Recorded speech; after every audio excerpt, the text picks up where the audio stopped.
December 26, 1944. Monte Belvedere, Northern Apennines, Italy. Through the morning fog, a German officer watched as American troops advanced towards his fortress. These were Negroes, his briefing officer had reported with contempt, calling them America's weakest troops, mere former railroad porters playing soldier. The German, a veteran of Stalingrad, studied the men through his field glasses. The 370th Infantry Regiment, part of the U.S. Army's 92nd Infantry Division. This all-black unit, within a segregated army, was tasked with assaulting the most formidable German defensive position in Italy, the Gothic Line. Wehrmacht propaganda had conditioned German soldiers to expect a swift surrender from black American troops, as Nazi racial theories deemed them inferior in combat, lacking the discipline and courage for sustained fighting.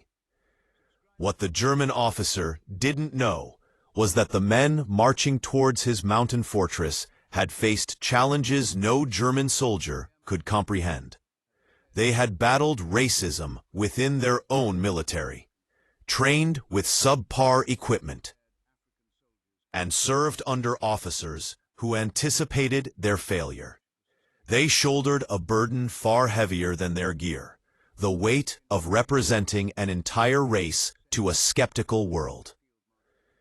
Within 48 hours, an urgent message would be sent to Field Marshal Albert Kesselring's headquarters, a message that would compel German commanders to reconsider their deeply held beliefs about racial combat capabilities.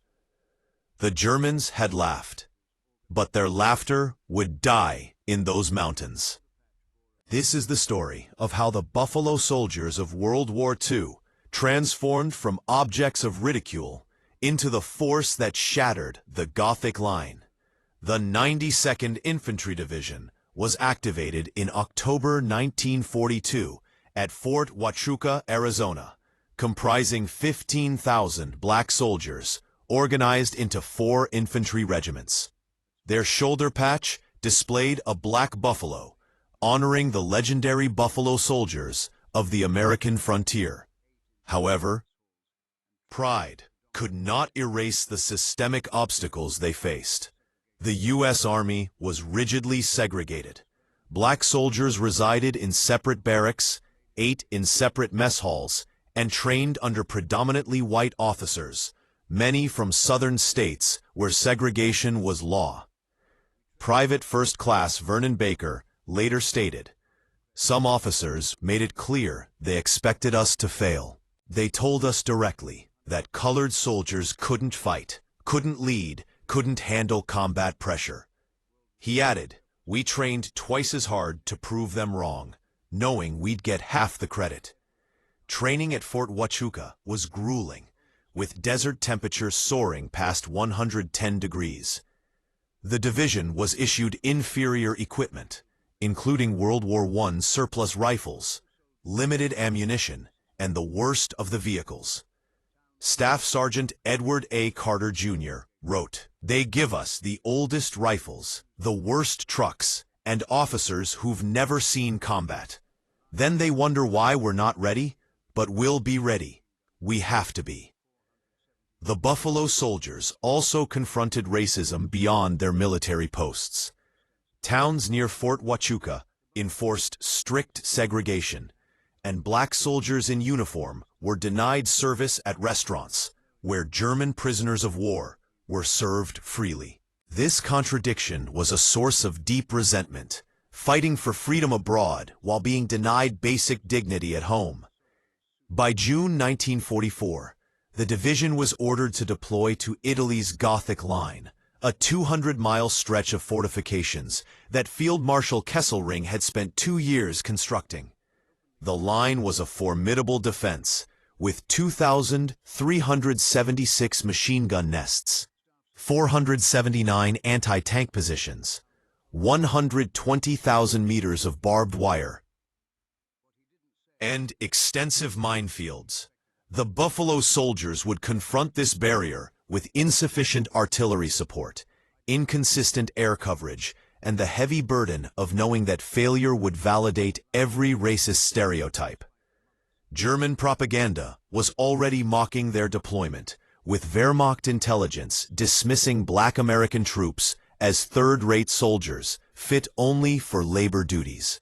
The division arrived in Naples in July 1944 under the command of General Edward M. Almond, a Virginian whose prejudiced views were well known. He openly expressed doubts about his soldiers' abilities and surrounded himself with officers who shared his biases. Staff Sergeant Johnny Stevens recalled, "General Almond told us we had to prove ourselves, that people were watching. What he didn't say, but we all heard, was that he expected us to fail. That made us more determined than any pep talk could have." By December 1944, Allied commanders were facing a crisis. The Gothic line remained unbroken despite months of assaults. As winter approached, General Mark Clark needed a breakthrough before snow made mountain warfare impossible.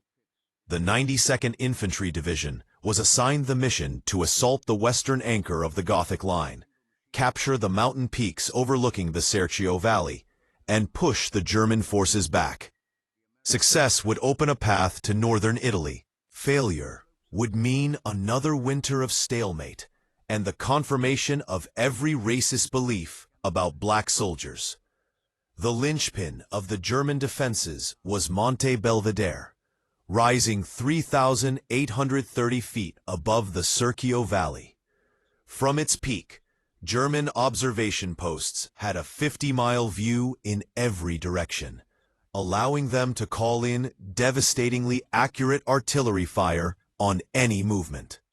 The commander of the 148th Grenadier Division had personally overseen the construction of concrete bunkers with 3-foot-thick walls protecting machine gun crews and mortars hidden in covered pits, invisible to aerial reconnaissance.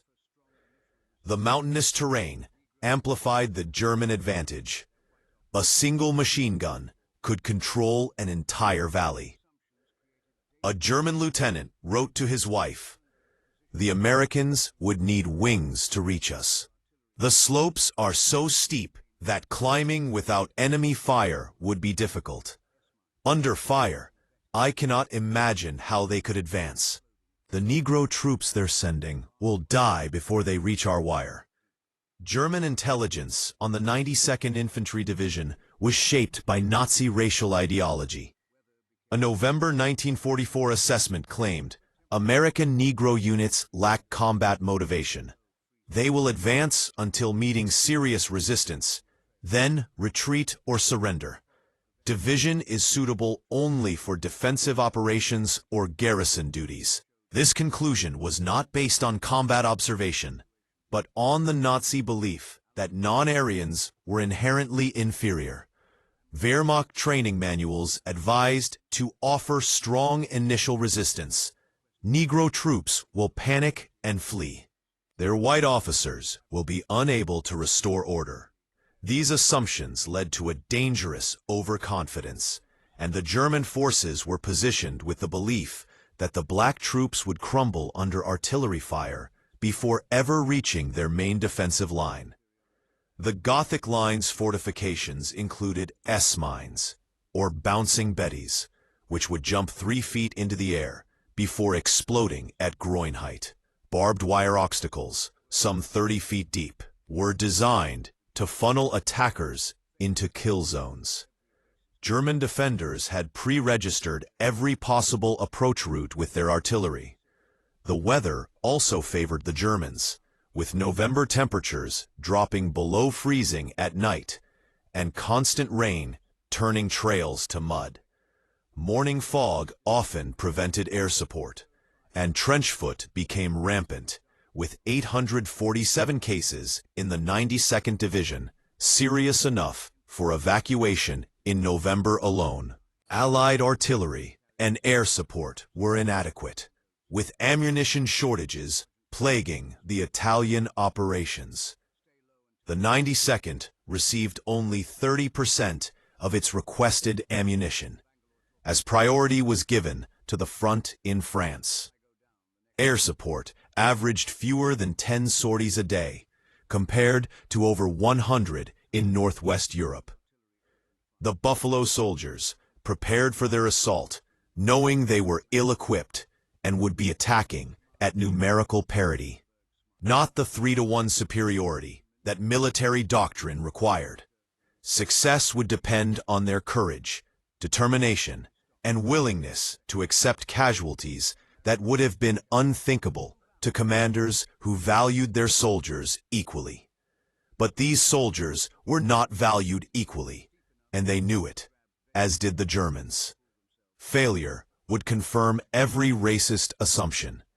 That burden was heavier than any of their equipment. On December 26, 1944, at 0600 hours, the attack began in darkness on ice-covered slopes against an enemy that expected them to fail.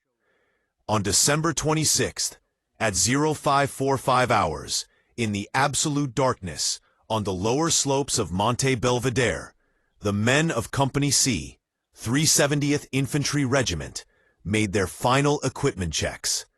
Each man carried 60 pounds up slopes where even mountain goats would struggle. Staff Sergeant Carter gave his final whispered instructions: "Stay low until the artillery stops. Watch for mines.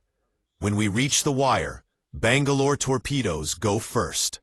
Follow me through. If I go down, the next man takes over. We keep moving until we reach the top, or we're all dead." At 0600, American artillery commenced, firing 2,400 rounds in 15 minutes, the maximum allowed. In his command bunker, the German commander was pleased. "Only 15 minutes, he thought. The Americans are weaker than we thought. The Negro troops are coming." When the artillery ceased, there were 30 seconds of silence. Then, American voices yelled, "Move out," and the Buffalo Soldiers began their ascent. The slopes had an average angle of 45 degrees, steep enough that soldiers had to grab onto vegetation and rocks to pull themselves up. Some sections were even steeper, exceeding 60 degrees.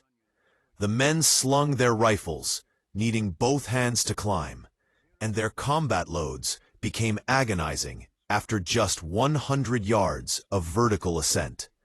Private James Hicks described it: "You'd climb 10 steps and need to rest, gasping.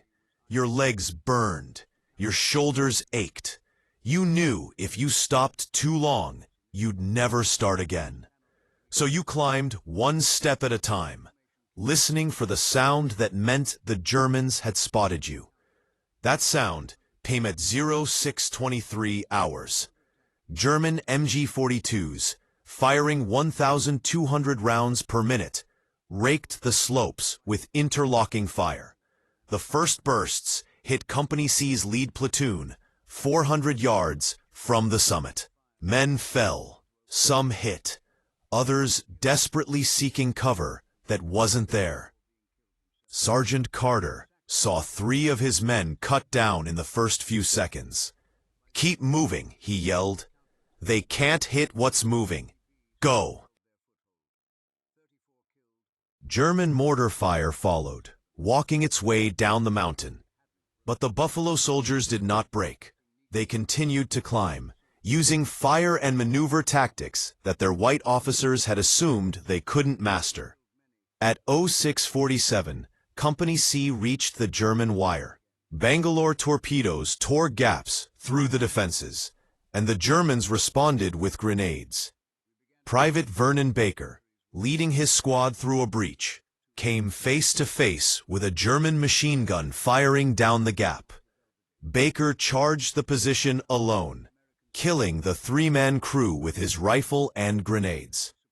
His squad rushed through, widening the breach. Company B, attacking from the northwest, faced even more treacherous terrain. a 70-degree rock face that required ropes. The German defenders, assuming no one would attack from that direction, had left the sector lightly defended. Captain John Renan exploited this vulnerability, leading his men up the cliff in the dark. At 07:15, Company B's lead elements reached the summit ridge, becoming the first Americans to penetrate the main defenses of the Gothic line. The shocked German defenders fell back, but Renan's company was now isolated and exposed to counterattacks from 3 directions. The German commander initially refused to believe the reports. "Negro troops cannot have reached the summit," he insisted. When confirmation arrived, his confidence was shattered, and he ordered an immediate counterattack by 120 elite assault troops. The counterattack began at 07:45, and hand-to-hand combat erupted in the fog and smoke. When ammunition ran out, soldiers fought with rifle butts and entrenching tools. Staff Sergeant Reuben Rivers, leading a platoon, charged into enemy fire when the Germans threatened to overwhelm his position. He killed 7 German soldiers with his BAR before he was killed. His sacrifice bought Company B enough time to reorganize and hold their ground. By 08:30, the counterattack had stalled. Company B still held its foothold. They had suffered 34 killed and 52 wounded out of the 97 who had started the attack. But they had not broken. The Germans, who had expected the Negro troops to flee, were now facing soldiers who fought with a ferocity that stunned them. A German lieutenant later wrote, "We killed many, but they kept coming. We threw them back, but they attacked again." These were not the weak soldiers our intelligence described. They fought like demons. We began to understand our racial theories were lies, but we learned this truth too late. Throughout the day, more companies assaulted Monte Belvedere. By 1400 hours, American soldiers held multiple positions on the summit.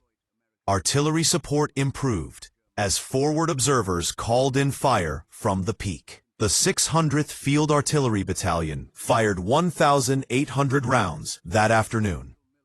The battle raged through December 26th and 27th, with German counterattacks coming every few hours in determined efforts to throw the Americans off the summit.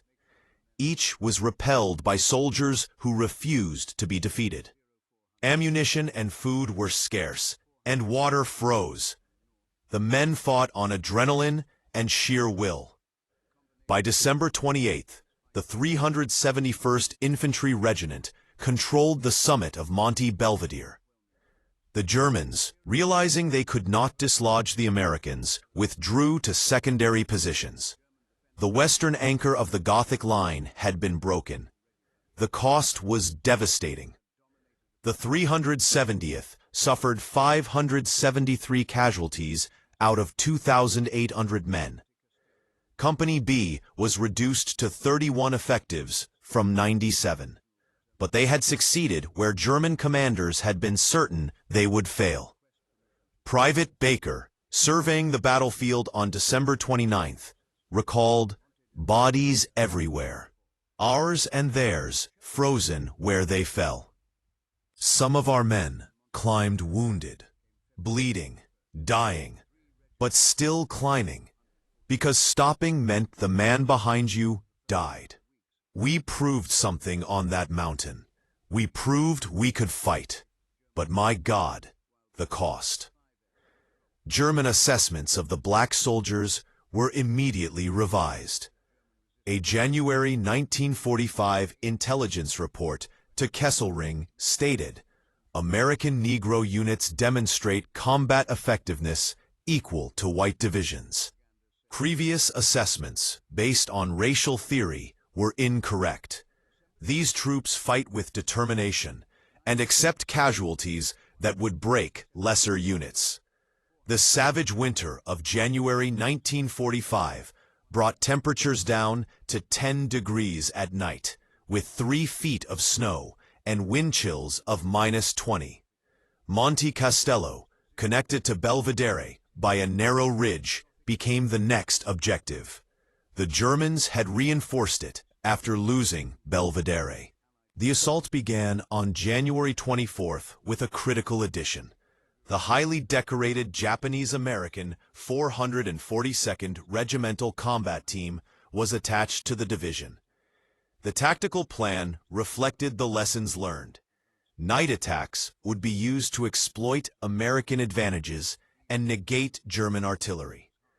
Most importantly, the offensive would continue, regardless of casualties, until the objectives were secured. Lieutenant Colonel Virgil Miller briefed his commanders. "We are taking Monte Castello and holding it. Period. I don't care how many counterattacks they throw. We're staying on that mountain until relieved or dead. Make sure your men understand there's no falling back." The night attack commenced at 0400 on February 19th. The 442nd attacked from the north, while the 370th assaulted from the east. The combined force of Japanese Americans fighting to prove their loyalty and black soldiers fighting to prove their equality was overwhelming. By 0630, both units had reached the summit of Monte Castello simultaneously. German defenders attempted counterattacks, but were met by attackers who were already dug in. Positions that had dominated the approaches for months were now overrun. The German commander sent an urgent message to Kesselring. Monte Castello lost. American Negro and Japanese units fighting with exceptional determination. Gothic Line Western Sector compromised. Request permission to withdraw. Kesselring denied the request, ordering him to hold at all costs. Monte Diacchia must not fall. But the German commander knew his position was untenable. The final assault on Montella Tarracchia came on February 21st. 3 regiments, supported by the 442nd, British artillery, and for the first time in weeks, clear weather allowing for air support. P-47s strafed German positions, while B-25s dropped 500-pound bombs on bunkers. The combined assault shattered German resistance in 6 hours. By 1800, on February 21st, American soldiers controlled all 3 peaks. The western anchor of the Gothic Line had fallen to troops that German propaganda had insisted couldn't fight. The cost was staggering.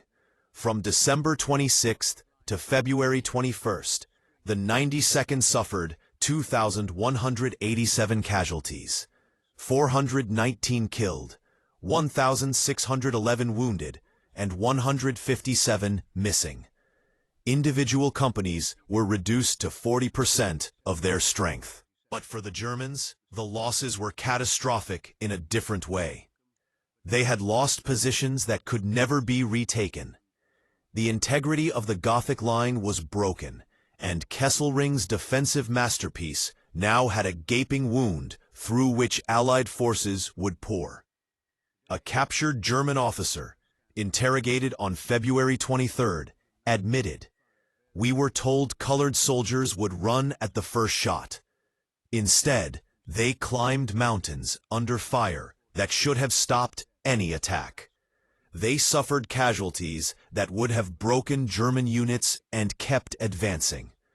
I fought Soviet Guards divisions on the Eastern Front. These Negro soldiers fought just as hard, maybe harder, because they seemed to have something to prove.